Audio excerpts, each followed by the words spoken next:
سارے صحابہ مل کے آئے، کہنے لگے عمر فاروق سے کہنا ہے نبی پاک کے زمانے میں تو ظاہراً غربت تھی، ابو بکر کے دور میں بھی غربت تھی، اب تو بڑا محال ہے، عمر سے سفارش کرو کہ عمر نیا کرتا پہنا کرے۔ ملکوں کے سفیر آتے، عمر وہی پھٹی پرانی چادر اوڑھ کے اور وہی کئی جگہ پہ پیوند لگے سوٹ پہن کے سفیروں کے سامنے بیٹھ جاتا ہے۔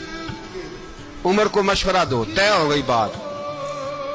سب نے جب مشورہ دے لیا تو سارے کہنے لگے یہ بتاؤ شیر کی مونچھ کو ہاتھ کون لگائے گا؟ کہنا کس نے ہے؟ بندہ بھی تو ڈھونڈو نا۔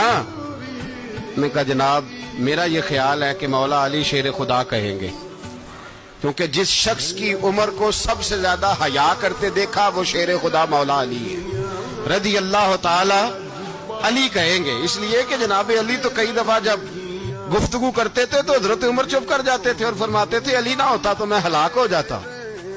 تو کہا علی سے کہو۔ جناب علی شیر خدا کو بلایا، کس کام کے لیے؟ جی اللہ اکبر۔ یہ ذرا اپنے اس دور پہ اس بات کو ذرا لاکا جناب ان سے کہیں کہ زیادہ نہیں، ایک کرتا نیا پہن لے، سفیر آتے ہیں وزیر آتے ہیں تو ایک کرتا نیا پہن لے۔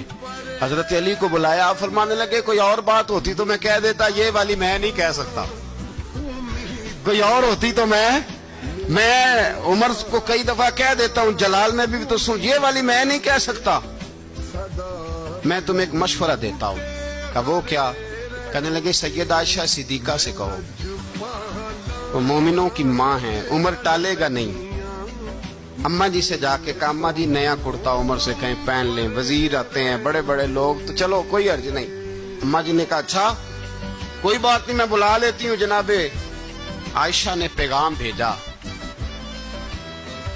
جب خادم نے کہا نا مصطفیٰ کے گھر سے پیغام آیا ہے تو 20 لوگ بیٹھے تھے، عمر کانپتے ہوئے اٹھے، کانپتے دوڑے۔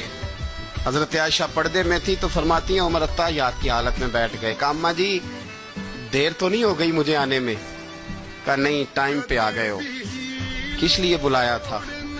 کہا عمر دیکھو غربت کے معاملات اور ہوتے ہیں، جب اللہ آسانی دے تو کوئی چیز استعمال کرنا حرام نہیں ہوتی، اگر حرام ہے تو بتاؤ۔ کہا نہیں اماں جی حلال ہی ہے۔ تو فرمایا پھر اتنے سفیر آتے ہیں مشیر آتے ہیں، اب تو مال غنیمت بڑا آتا ہے، ڈھیر لگ جاتے ہیں مسجد میں، تو چل ایک نیا کرتا تم بھی پہن لیا کرو، اور آپ نیا کرتا پہنو گے تو دھاک بیٹھے گی غیروں پر۔ تو صحابہ کا مشورہ ہے کہ آپ نیا لباس پہنے۔ اماں جی کہتی ہے میں نے حکم دیا تو عمر چپ کر گئے، گردن جھک گئی۔ تھوڑی دیر کے بعد سیدنا عمر فاروق نے سر اٹھایا تو داڑھی پہ آنسو گر رہے تھے، رو پڑے، کہنے لگے پاک محبوب کی پاک بیوی جیسے حکم کرتی ہو میں حاضر ہوں، پر مجھے وہ والا لباس پہنانا جو میرے مصطفیٰ نے پسند فرمایا ہے، اگر یہ رنگ رسول پاک کا ہے تو میں حاضر ہوں، اور اگر نبی پاک کا نہیں تو پھر جیسے آپ حکم کریں۔ جناب عائشہ کہتے ہیں عمر روئے تو میں زیادہ روئی، میرا پلو بھیگ گیا آنسوؤں سے۔ میں نے کہا عمر آپ جائیے۔ عمر یوں نکلے تو جو صحابہ کھڑے تھے وہ کونے میں تھے، سارے آ گئے۔ کہا اماں جی کیا بنا؟ فرمایا بھائی تم سب جو باتیں کہتے ہو وہ اپنی جگہ ٹھیک ہیں، پر عمر جو بات کرتا ہے وہ سب سے زیادہ ٹھیک ہے۔